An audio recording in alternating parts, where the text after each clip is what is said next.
오늘 우리에게 임하신 이 사도행전의 이 말씀에는 사도 베드로의 설교가 담겨 있습니다. 이 사도행전에는 많은 초대교회 설교문이 기록되어 있습니다. 이 사도행전을 묵상하면서 또 하나의 큰 기쁨은 이 초대교회의 명설교를 다시 한번 듣는 것입니다. 오늘 이 사도 베드로의 이 설교는 신약시대 교회 첫 번째 설교로서 우리 모두가 기억할 만한 큰 메시지를 가지고 있습니다. 모든 설교의 시작이요, 또한 모든 설교의 모델이라고 할 수가 있습니다. 이 최초의 설교를 우리 함께 묵상하는 가운데 하나님께서 우리 모두에게 하늘의 은혜로 함께 하시기를 기도합니다. 자, 이 베드로의 설교를 기록하는 이 사도행전 2장 말씀을 한번 가만히 읽어보시기를 바랍니다. 지금 베드로는 유월절을 지키기 위해 온 세상에서 나아온 많은 사람들 앞에, 그리고 예루살렘 도성의 사람들 앞에 오순절 강림의 의미를 설명하기 시작했습니다.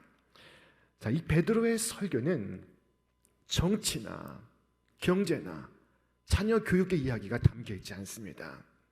순수한 성경 말씀뿐입니다. 이 베드로는 둘러싼 모든 사람들에게 오순절 성령 강림을 구약의 말씀에 비추어 해석하고 있습니다. 성령 강림의 의미를 성경의 맥락 안에서 풀어가고 있는 것입니다. 먼저 그들이 보는 이 방언 현상은 구약 성경 요엘서에 기록된 바 말세의 때에 주의 성령께서 임하실 때 나타나는 현상이라고 설명하고 있습니다. 이것은 비방하는 그 누구의 주장처럼 술에 취한 것이 아니었습니다. 그리고 하나님께서 그의 아들 예수를 세상에 보내셨으나 세상이 그를 알지 못하였고 세상이 그를 십자가에 못 박아 죽인 것은 성경의 말씀을 응한 것이라고 또한 전하고 있습니다. 하나님께서 이 예수를 죽은 자 가운데서 다시 살리시사 부활케 하심으로 주와 그리스도가 되게 하셨다고 전하고 있습니다. 말씀대로 죽으시고 말씀대로 부활하셨다는 것이 베드로 설교의 핵심이었습니다. 그리스도의 십자가와 부활이 복음의 중심이라고 전하고 있는 것입니다. 오늘 이 베드로의 설교의 특징은 첫째는 성경 중심적이요, 둘째는 그리스도 중심적이라는 것입니다. 세 번째 특징은 바로 성령의 감동과 감화가 가득한 설교였다는 것입니다. 베드로는 여러분이 잘 아신 바와 같이 학교에 간 적이 없는 사람입니다. 그는 무학의 어부였습니다. 그러나 그의 말씀엔 권위가 있었고 위엄이 서려 있었습니다. 말씀이 살아 있었습니다. 그것은 성령께서 그의 설교에 함께 하시고 있었기 때문이었습니다. 여러분, 사람을 변화시키는 것은 설교자의 재능이 아니요, 성령의 역사입니다. 그러므로 성령은 모든 설교자에게 임해야 하는 것입니다. 모든 설교자가 성령 받지 않고 설교할 수가 없습니다. 자, 그와 동시에 이 성령은 말씀을 듣는 오늘 우리에게도 임해야 하는 것입니다. 성령이 아니고서는 진리를 깨달을 수가 없습니다. 성령이 열어주시는 것만큼만 볼 수가 있고 깨닫게 해주시는 것만큼 이해할 수가 있습니다. 자, 그러므로 우리는 말씀을 들을 때 기도해야 합니다. 성령께서 함께 하시기를, 성령께서 지혜 주시기를 기도하며 말씀을 읽고 말씀을 들을 수 있어야 합니다. 말씀 앞에서 여러분 기도하시길 바랍니다. 하나님, 오늘 성령께서 저의 어두운 지혜를 밝히시사 목사님께서 혹시 개떡같이 말씀할지라도 제가 찰떡같이 이해할 수 있게 하여 주옵소서. 기도할 수 있기를 바랍니다. 베드로 설교의 네 번째 특징은 그가 혼자서 하고 있지 않다는 것입니다. 지금 베드로는 혼자가 아니었습니다. 120명의 무리와 함께 간절히 기도하고 그들 앞에 대표로 서 있는 것입니다. 자, 여러분, 베드로가 설교하기에 앞서서 그리고 설교하는 중간에 모든 시간 속에 온 성도가 함께 기도하고 있다는 사실을 기억하시기를 바랍니다. 그는 기도하는 사람들을 대변하는 목소리였습니다. 바로 이 점이 메시지의 놀라운 차이를 만들어내고 있습니다. 100배나 더한 역사를 만들어내고 있었습니다. 설교는 설교자 혼자 하는 것이 아닙니다. 설교는 기도하는 동지들과 함께 하는 것입니다. 여러분, 이 강단 위에 모든 설교자들 위해 끊임없이 기도해 주시기를 바랍니다. 하나님, 오늘 단상의 목사님께 함께 하셔서 성령으로 충만케 하시사 능력 있게 말씀을 전하실 때 성령의 감동과 감화가 가득하게 하여 주옵소서. 이처럼 기도로서 설교를 함께 만들어가는 우리 모든 주의 성도들 될 수 있기를 바랍니다. 그리하여 베드로는 담대한 마음으로 말씀을 전할 수 있었습니다. 너희가 악한 손으로 십자가에 못 박아 죽인 그를 하나님께서 높이셨다고 말씀하고 있습니다. 그의 설교는 사람들의 폐부를 찌르고 있었습니다. 그의 설교 한마디 한마디가 그들의 양심을 울리고 그들의 감정을 자극하고 있었습니다. 그리고 마침내 자신들이 메시아를 죽였다는 사실을 분명히 깨닫게 되었을 때 그들은 곧 공포와 전율에 사로잡혔습니다. 자기들이 왕을 기다려 왔는데 그 왕이 자기들 가운데 오셨고 그들이 그 왕을 십자가에 못 박았다는 그 사실을 깨달았을 때 그들의 심장은 멎을 정도로 큰 충격을 받았습니다. 오늘 본문 말씀을 보십시오. 그들이 이 말을 듣고 마음에 찔려 저들의 죄가 드러나고 있습니다. 더 이상 감출 수가 없습니다. 더 이상 견딜 수 없었던 그들은 베드로와 사도들에게 외쳤습니다. 형제들아, 우리가 어찌할꼬?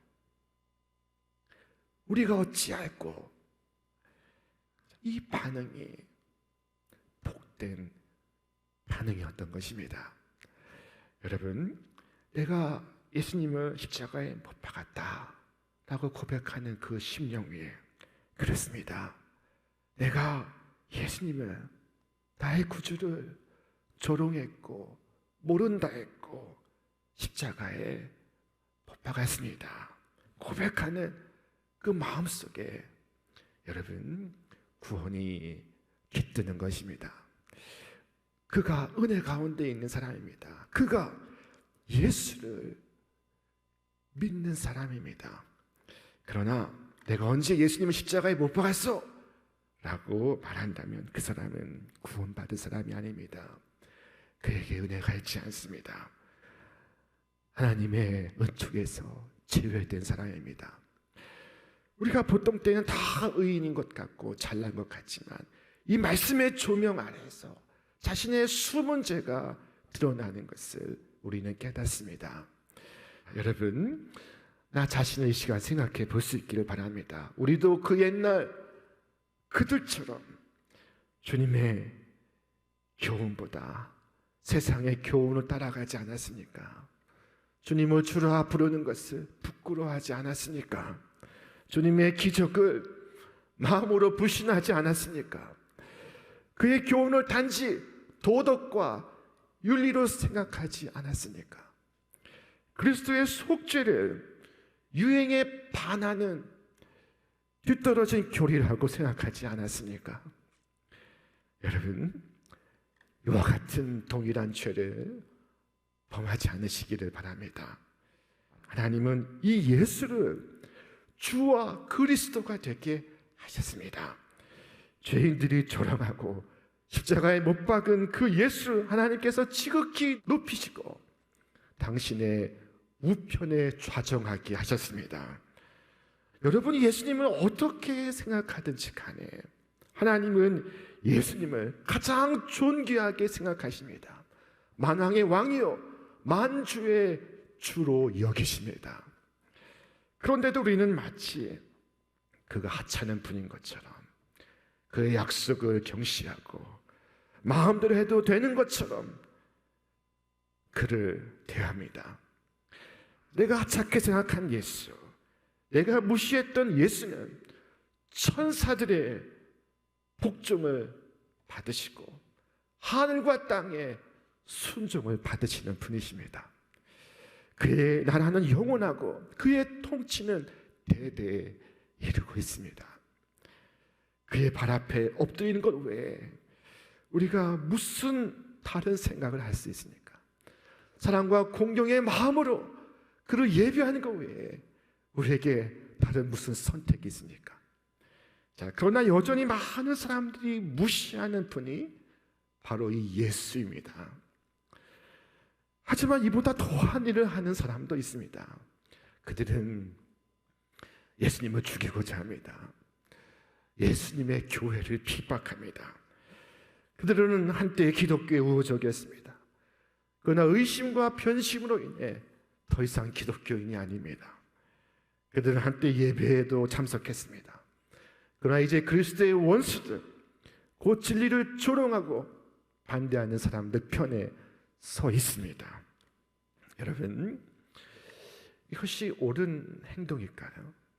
지혜로운 생각일까요? 자, 성경이 무엇을 말씀하고 있습니까? 그들이 우리에게서 나갔으나 우리에게 속하지 아니하였나니 만일 우리에게 속하였다면 우리와 함께 거하였으려니와 그들이 나간 것은 다 우리에게 속하지 아니함을 나타내려 함이니라. 그날에 그리스도께서 그들의 재판장이 되실 것입니다. 그리스도의 의로운 재판정에서 그들이 감히 서 있을 수 있습니까? 어떻게 이것을 감당할 수 있습니까? 주님의 재판정에 어떻게 죄인이 머리를 들 수 있습니까? 그때 베드로의 설교를 듣고 있던 많은 무리들은 마음의 찔림을 받고 있었습니다.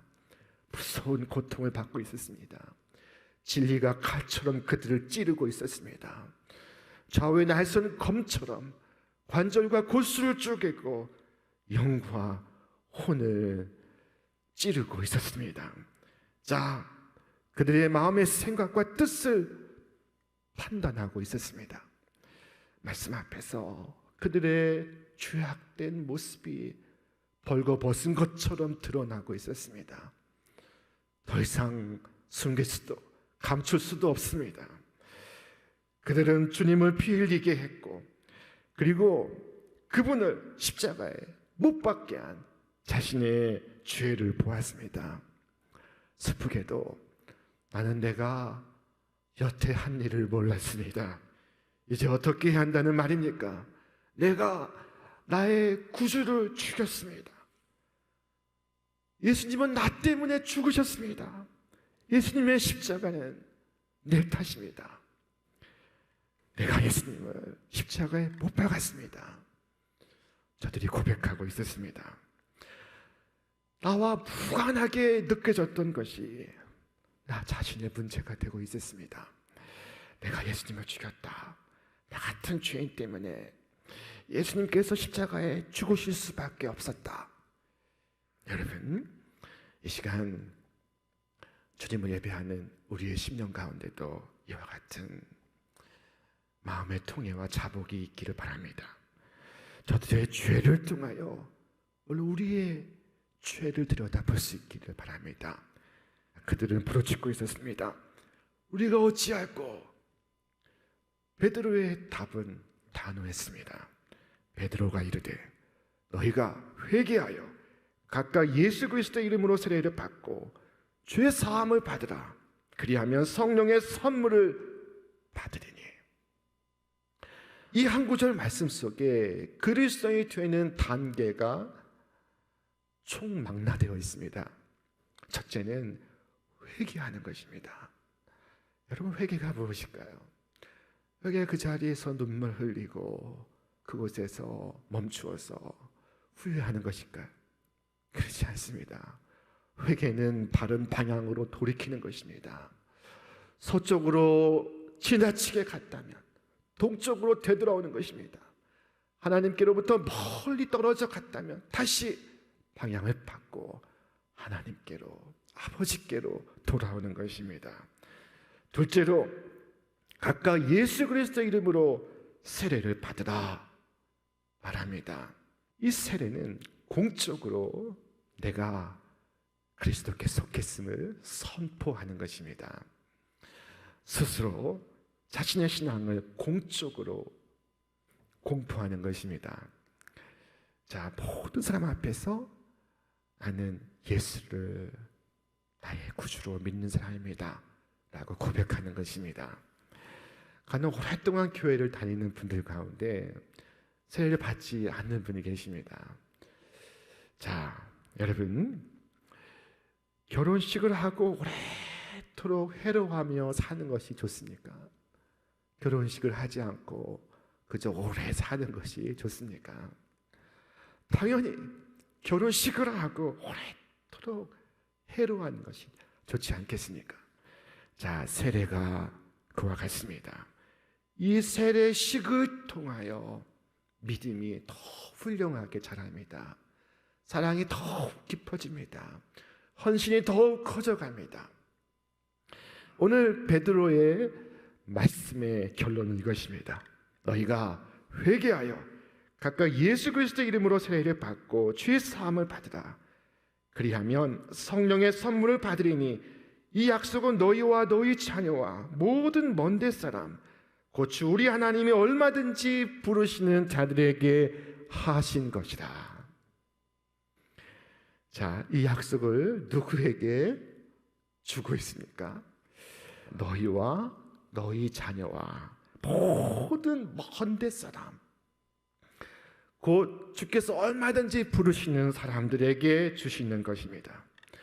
베드로는 이 약속의 범주에 제한이 없다는 것을 말하고 있는 중입니다. 너희와 너희 자녀와 모든 먼데 사람, 곧 주 우리 하나님께서 얼마든지 부르시는 자들에게 하신 것이다. 여러분, 오늘 예배하는 여러분 가운데 이 범주에서 빠진 분은 한 분도 없습니다. 오늘 확실히 대한민국 서울은 베드로의 예루살렘으로 볼 때는 먼데 있습니다. 시간적으로나 공간적으로나 우리는 모든 먼데 사람입니다. 그러므로 이 약속은 오늘 나와 내 자녀와 우리의 가정에 주시는 것입니다. 여러분 한 사람 한 사람이 이 위대한 언약의 수혜자들입니다. 이 언약의 말씀을 붙잡으시기를 바랍니다. 이 약속을 붙드시기를 바랍니다. 하나님 이 약속을 근거로 당신의 구원을 베푸십니다. 내가 할 수 있는 것을 근거로 하나님께서 구원을 베푸시는 것이 아닙니다. 나의 공로를 근거로 하나님께서 나에게 구원을 베푸시는 것이 아닙니다. 오직 약속에 근거하고 있습니다. 자, 그러므로 주님께 이 시간 다 함께 구할 수 있길 바랍니다. 주님, 제가 주님 약속 붙들고 이 자리까지 왔습니다. 제가 여기까지 왔습니다. 빈손으로 벌거벗고 가난하고 추한 모습이지만 주의 약속 그 하나만을 붙잡고 여기까지 나왔습니다.